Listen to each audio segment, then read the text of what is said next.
मैं अशोक, आप सभी का उषा मैथ्स में स्वागत करते हैं। हम लोग अलजेब्रा में कुछ चीज़ें देखे हैं, कुछ क्वेश्चंस कैसे करने हैं, कैसे प्रॉब्लम सॉल्व आउट करनी है। लेकिन अभी तक जितने भी प्रॉब्लम्स हम लोगों ने देखा वो सारे प्रॉब्लम्स हमारे फॉर्मूले बेस्ड प्रॉब्लम थे। थोड़ा सा इजी थे प्रॉब्लम्स। अगर फॉर्मूले आपको याद हैं, अच्छे से थोड़ा सा रिविजन कर लेंगे तो सारे क्वेश्चन आसानी से कर पाएंगे। लेकिन यहाँ पर अलजेब्रा में बहुत सारे क्वेश्चन ऐसे हैं जो लगते तो हैं आसान है कि हो जाएंगे, लेकिन जब उनको सॉल्व करने जाते हैं तो समय ज़्यादा लग जाता है। तो उस समय से बचने के लिए हम लोग एक ऐसा तरीका सीखते हैं जो एक तरह के पैटर्न पे क्वेश्चंस होंगे, तो वो क्वेश्चन बहुत जल्दी कर पाएंगे। मैं आपको चैलेंज करता हूं कि इस पैटर्न को सीखने के बाद जितने भी क्वेश्चंस आपके इस तरीके से आते हैं, मैक्सिमम 5 सेकंड लगेगा, अधिकतम 5 सेकंड में आप सवालों को सीख पाएंगे। आइए हम लोग देखते हैं। जैसे क्वेश्चन लिखा है y + 1/z की वैल्यू 1 गिवन है। दूसरा है कि x + 1/y की वैल्यू 1 है। पूछा क्या जा रहा है x, y, z की वैल्यू। ऐसे क्वेश्चंस को करने के लिए इन क्वेश्चंस में कोई तरीका नहीं लगा सकते। अगर आप जनरल मेथड फाइंड करेंगे तो यहाँ से y की वैल्यू निकाल के यहाँ पे रखेंगे, x और z में एक रिलेशन आएगा। ऐसा कुछ बनाएंगे कि तीनों मल्टीप्लाई में एक साथ हो जाए, तुम्हारा आंसर आ जाएगा। पॉसिबल है, हो सकता है, लेकिन आपका कैलकुलेशन में, आपको अरेंज करने में समय ज़्यादा लगेगा। ऐसे क्वेश्चंस को करने के लिए हम लोग एक कॉन्सेप्ट सीखते हैं। उस कॉन्सेप्ट को सीखने के बाद जरूर आप इन क्वेश्चंस को, ऐसे जितने भी इस तरीके के क्वेश्चंस आएंगे, अधिकतम 4 सेकंड या 5 सेकंड में बहुत जल्दी से सीख पाएंगे। आइए हम लोग देखते हैं क्या हमारा कॉन्सेप्ट है ऐसे सवालों को करने के लिए। अगर कहीं पे x + y की वैल्यू 4 गिवन है और आपसे पूछा जाए कि x और y की अलग अलग वैल्यू ज्ञात कीजिए। अब मैं आपसे पूछता हूं कि क्या ये पॉसिबल है? एक इक्वेशन दी गई हो, वैल्यू 2 निकालना हो, तो आप कहेंगे नहीं पॉसिबल है। या फिर हम कहें a + b + c की वैल्यू मान लेते 4 गिवन है और दूसरा a + c की वैल्यू 5 गिवन है और आपसे कहा जाए कि a, b और c की वैल्यू ज्ञात कीजिए। सेम सिस्टम है, सेम कॉन्सेप्ट यहाँ पर भी है। आपके पास इक्वेशन 2 है, वैल्यू 3 निकालनी है। क्या यह पॉसिबल है? बिल्कुल पॉसिबल नहीं है। तो पॉसिबल कैसे होगा? अगर हम लोग पहले इक्वेशन में देखें, x + y की वैल्यू 4 है। अगर x और y आपको अलग अलग निकालना है तो इसमें से किसी एक वेरिएबल को हमें कुछ मानना पड़ेगा। हम कुछ भी मान सकते हैं, एक वेरिएबल को हम y को कुछ भी मान सकते हैं, 0 मान सकते हैं, 1 मान सकते हैं, 3 कुछ भी मान सकते हैं। लेकिन जब भी हम मानेंगे इन वेरिएबल्स की वैल्यू को, तो इस बात का जरूर ध्यान रखेंगे कहीं पर भी 0/0 की फॉर्म नहीं आनी चाहिए और 1/0 की फॉर्म नहीं आनी चाहिए। बाकी कोई भी वैल्यू हम मान सकते हैं। सेम चीज़ यहाँ पर भी है। कितने वेरिएबल्स हैं यहाँ पे? अगर हम वेरिएबल्स की बात करें तो वेरिएबल्स का मतलब चर राशियाँ, जैसे 1, 2, 3 ए बी सी हो गया। वेरिएबल्स की बात करें तो ए बी सी वेरिएबल्स होते हैं, एक्स वाई जेड भी वेरिएबल्स होते हैं और पी क्यू आर भी वेरिएबल्स होते हैं। ये सारे चर राशियां हैं। अगर हम बात करें कि यहाँ पर इक्वेशन कितनी है, इक्वेशन यहाँ पे 2 हैं, वेरिएबल्स कितने हैं? 3 हैं। जब भी आपके पास 3 वेरिएबल्स हैं, 2 इक्वेशन है, इन तीनों में से किसी भी एक वेरिएबल्स को हम कुछ भी मान सकते हैं। अगर हम c को 0 ले लेते हैं या 2 ले लेते हैं या 1 ले लेते हैं, तब हम a, b और c की आसानी से वैल्यू फाइंड आउट कर सकते हैं। आगे आइए हम लोग देखते हैं। यहाँ पे अगर मान लेते हैं कि हमारे पास इक्वेशन इस बार इस टाइप की है, 1/x + 1/y की वैल्यू 5 गिवन है। आपसे पूछा जा रहा है x और y की वैल्यू ज्ञात कीजिए। अभी हम लोगों ने सीखा कि ये आपकी एक इक्वेशन है, वेरिएबल्स 2 हैं। एक इक्वेशन है, वेरिएबल्स 2 हैं, तो किसी एक वेरिएबल को हम कुछ भी मान सकते हैं। कुछ भी मानने में 0 मान सकते हैं, 1 मान सकते हैं या कोई भी गिनती। लेकिन जब भी हम 0 या 1, 2, 3 कोई नंबर मानेंगे तो इस चीज़ का ध्यान रखेंगे कि वहाँ पे 0/0 की फॉर्म नहीं आनी चाहिए और 1/0 की फॉर्म नहीं आनी चाहिए। इस चीज़ का जरूर ध्यान रखेंगे। जैसे आप इस इक्वेशन में अगर y की वैल्यू को 0 पुट कर देंगे तो यहाँ पे 1/0 की फॉर्म हो जाएगी, जो कि नॉट डिफाइंड होता है। तो ऐसी वैल्यू को नहीं मानेंगे। बाकी जहां पर भी आते हैं कुछ भी वैल्यू आप मान सकते हैं और सारे आंसर आपके ऐसे सवालों में करेक्ट आएंगे। आइए हम लोग एक क्वेश्चन को समझते हैं। जैसे क्या है कि हम लोगों का सवाल क्या गिवन है, y + 1/z की वैल्यू 1 है, x + 1/y की वैल्यू 1 है। अब हम आपसे पूछते हैं यहाँ पे इक्वेशन कितनी है। यहाँ पे इक्वेशन कितनी है तो आप कहेंगे इक्वेशन 2 है। अगर हम आपसे पूछते हैं कि वेरिएबल्स कितने हैं तो वेरिएबल्स में आप कहेंगे वेरिएबल्स हमारे पास 3 है, x, y और z। इक्वेशन 2 है, वेरिएबल्स 3 है, तो किसी एक वेरिएबल्स को हम कुछ पुट कर सकते हैं। तो वो वेरिएबल कौन सा हो सकता है? अगर हम किसी को मान लेते हैं y को या z को 0 पुट करते हैं, तो अगर 0 पुट करेंगे तो यहाँ पे 1/0 की फॉर्म हो जाएगी, इसलिए हम y को 0 नहीं पुट करेंगे। दूसरा क्या है कि z को 0 नहीं पुट कर सकते और y को भी 0 नहीं पुट कर सकते। यहाँ पे एक वेरिएबल x लिखा हुआ है, तो हम x को क्या पुट कर सकते हैं? 0 पुट कर सकते हैं। अगर हम x को 0 पुट करेंगे तो y की वैल्यू क्या आएगी? यहाँ पे रखते हैं, x की वैल्यू 0 हो गई, 1/y = 1 हो गया, तो y की वैल्यू क्या आ गई? 1। अगर हमारा y की वैल्यू 1 आ गई तो यहाँ पे रखेंगे हम लोग, क्या हो जाएगा? 1 + 1/z = 1। 1 और 1 हमारे कैंसिल आउट हो जाएंगे और 1 = ये यहाँ पे कैंसिल आउट होगा, तो 1/z = क्या आ जाएगा? 0। अब यहाँ से देखो z की वैल्यू क्या हो गई? अगर हम z को मल्टीप्लाई कर देंगे तो यहाँ से z की कोई वैल्यू नहीं आएगी।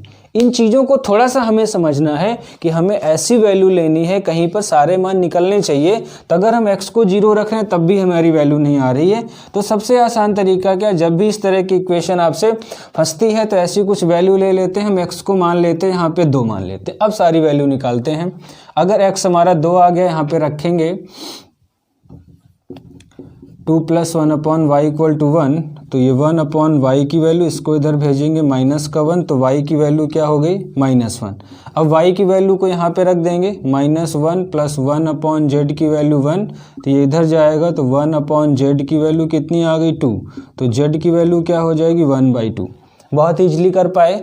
हमसे पूछा क्या जा रहा है कि x, y और z की वैल्यू, x हमने माना हुआ था 2, y की वैल्यू क्या निकाले हैं? -1 और z की वैल्यू 1/2। ये दोनों कैंसिल आउट हो गए और ऐसे सवाल का आंसर क्या हो गया? -1।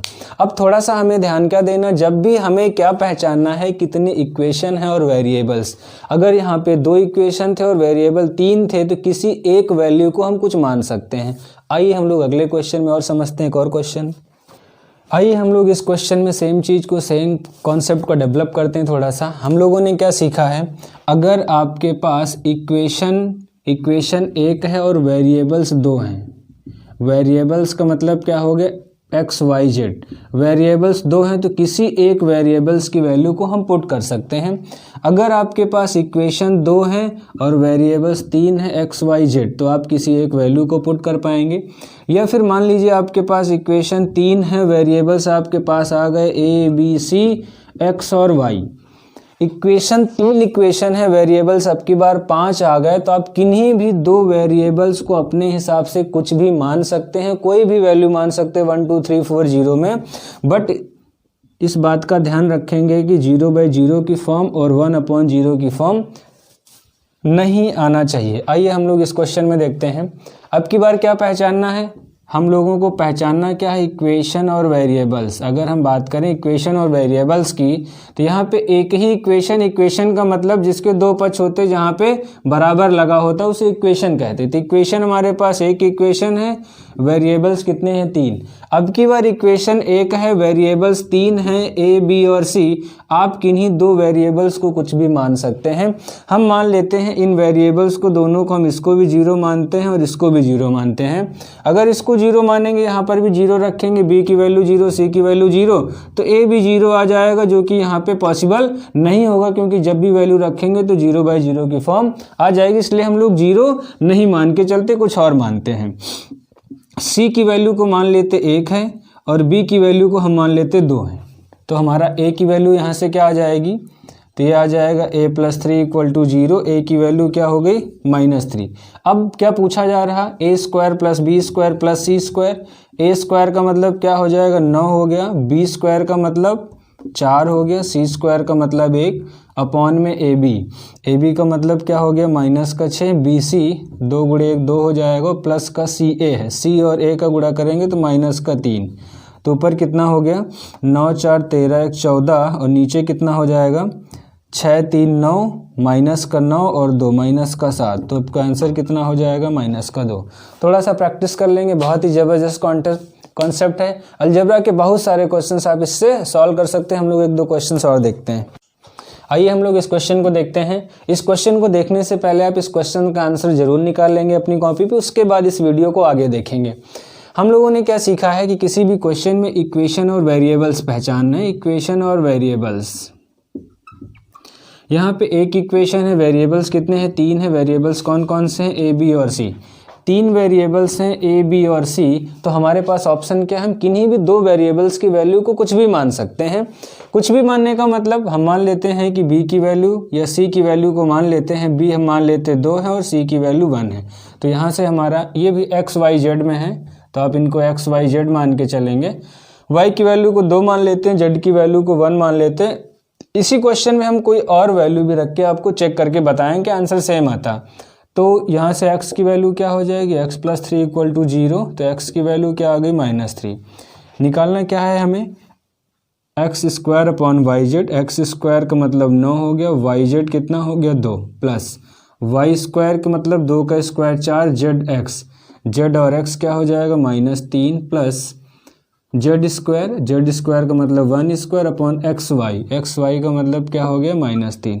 अगर एलसीएम की बात करेंगे तो 6 आपका एलसीएम हो जाएगा।